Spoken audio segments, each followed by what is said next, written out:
The following program is a production of HEW Entertainment and contains views, opinions, commentaries, and content that may offend some subscribers of this show. Listener discretion is advised.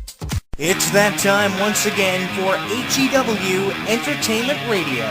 And that's all I got to say about that. Hosted by Jonathan Clark. You beat the man! You gotta beat the man! Woo! Be sure to join us in the live chat room during the show. Hulkamania is running wild like it's never ran before. Call us on one of our request lines. If you live in the United States, call us at 1-641-985-7800, box number 3729288. If you're from Canada and would like to call us from 1-647-724-4194, box number 3729288. Long distance charges may apply in some areas. I've been the world heavyweight champion 10 times.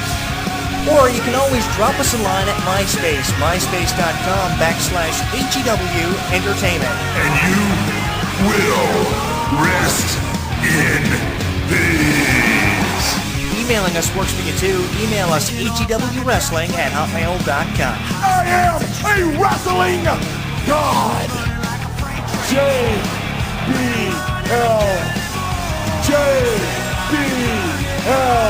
And now, without any further ado, here is your host of HEW Entertainment Radio on the official website of HEW Entertainment, Jonathan Clark. The champ is here.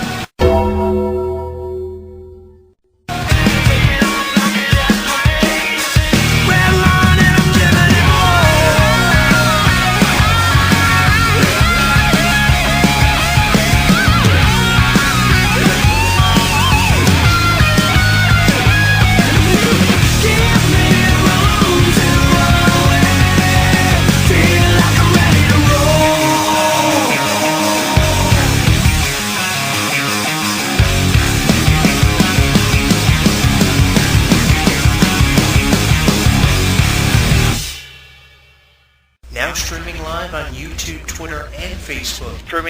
YouTube, Twitter, and Facebook. HEW Entertainment Radio is inviting you to comment on our video blogs, join the conversation, and like us. So what are you waiting for? Log on and listen now.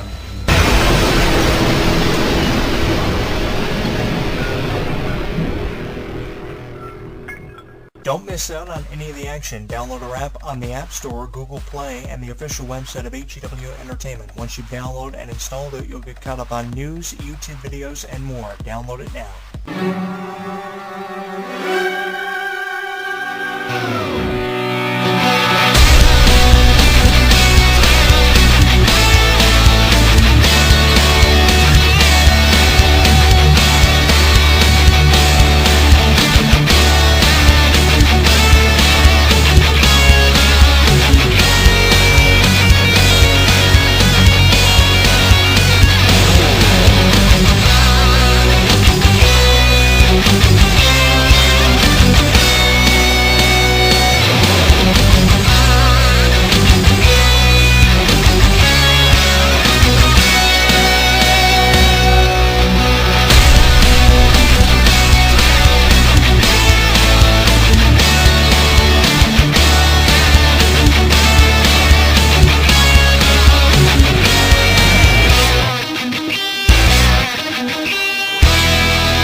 Every time I hear that music, I think about WrestleMania 30. I think about Daniel Bryan. I think about him winning the championship and conquering the Authority the way he did to solidify his place in history as one of the greatest wrestlers of all time.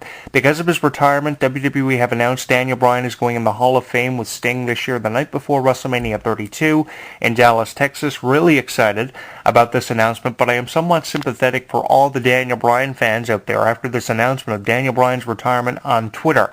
Now, I have all the respect in the world for Daniel Bryan going public with his retirement, which many people don't choose to do. Daniel Bryan going public both on Twitter and in the ring in front of thousands of people announcing his retirement and explaining the reason for his retirement, saying he didn't want to do it, saying the most difficult thing that Daniel Bryan would ever have to do is waking up the next morning realizing he's no longer a wrestler. And that's always the most difficult thing for anyone to have to do, especially for those who have been involved with the wrestling industry for the amount of time Daniel Bryan gave us. Over 15 years, Daniel Bryan has been involved with the wrestling industry. Now, it's a far cry from 20, 25 years in the way of a Shawn Michaels, a Bret Hart, or a Sting who had been involved with the wrestling industry for forever. Even Ric Flair, who had been involved with wrestling for over 4 decades, 40 years, Ric Flair had given us as a wrestler in professional wrestling, so it's very difficult for all these wrestlers to come to terms with the fact they are no longer a wrestler, what they made a life out of and a career out of doing, performing in front of thousands of people every single night in a different venue, in a different town, in front of different people.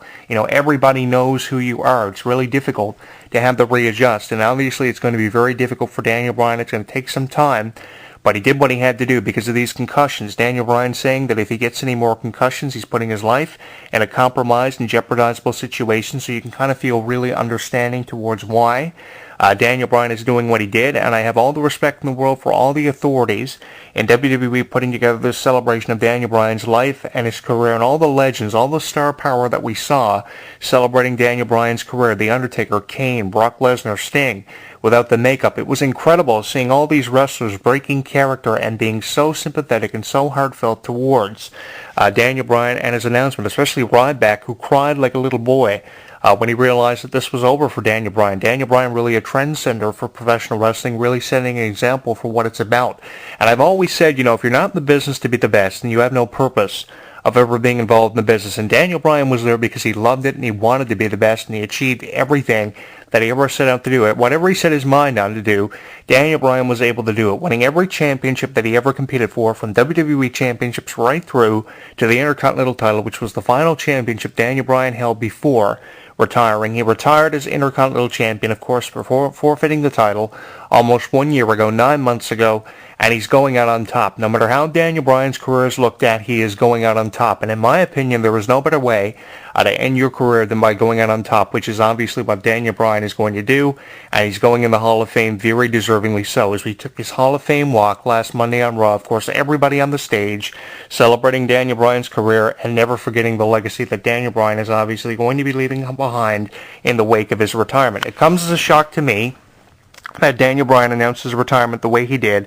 But again, you know, I have all the respect in the world for Daniel Bryan after taking his Hall of Fame walk last Monday on Raw, for posting it on Twitter, but not only just posting it on Twitter, but going public over the announcement of his retirement, which so many people stray away from doing, because usually what they'll do is they'll take the cheap way out and they'll just tweet about the retirement on Twitter. But Daniel Bryan didn't do that. Daniel Bryan both tweeted it on Twitter, and he showed up on Raw to explain the reason behind his retirement and why he was doing what he was doing. You know, everybody deserves an explanation as wrestling fans, because some people out there really don't understand the psychology of the professional wrestling business and the way things happen the way they do.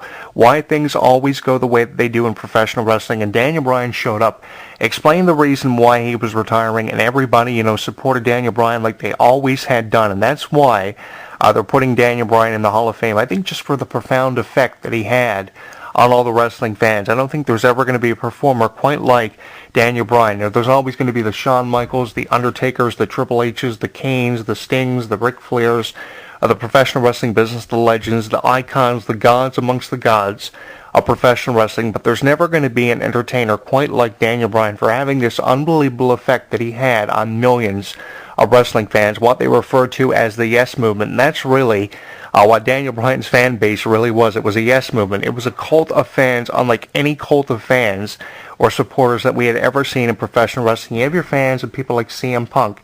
You have your fans of people like John Cena, and your fans of people like Randy Orton all the time. But you never really see a group, a legion of fans, if you would, if I can get away with referring to him as both a cult and a legion of fans like we saw for Daniel Bryan. I mean, the fans would take over Monday Night Raw chanting yes. Fans would get in the ring and support of Daniel Bryan when he was rallying for matches against people like Triple H, Randy Orton, and Batista, and he wanted in to the main event of WrestleMania 30, which I keep thinking about as the career-defining moment of Daniel Bryan. If not for these fans, Daniel Bryan probably would never have gotten anywhere in professional wrestling, and that's really why Daniel Bryan was honored the way that he was. I really enjoyed the celebration of Daniel Bryan's career in his life, and I really enjoyed hearing the promo that Daniel Bryan dropped. I mean, always having an emotional promo behind everything that Daniel Bryan does in his career. You know, he thanked the fans when he forfeited the Intercontinental title 9 months ago, and he came back 9 months later to explain why he was doing what he was doing, and it was very appropriately done around the same time WrestleMania 30. We're just weeks away from WrestleMania 32, and Daniel Bryan coming out announcing his retirement the way that he did. Of course, 9 months ago, he thanked the fans for their support, coming back 9 months later, and not much has changed because Daniel Bryan is still thanking the fans for standing behind him. Even Connor's father was in attendance for the celebration of Daniel Bryan's life and career. Of course, we all know the effect that Connor, that child, of course, who died of a tumor, had on Daniel Bryan. Of course, when he met Connor, Daniel Bryan was so touched. And ever since then, he's always been an avid part of Daniel Bryan's life. And I can only imagine what Connor's reaction would have actually been if he would have actually been there to attend the retirement of Daniel Bryan and things going the way that they had. But I'm really emotionally touched by all these Daniel Bryan fans out there, and that's why I'm so sympathetic towards all you guys for talking about your favorite Daniel Bryan moments, your favorite Daniel Bryan matches, no matter if it's from the independent level, no matter if it's from the WWE. Everybody having their own favorite Daniel Bryan moment, specifically talking about it on Facebook.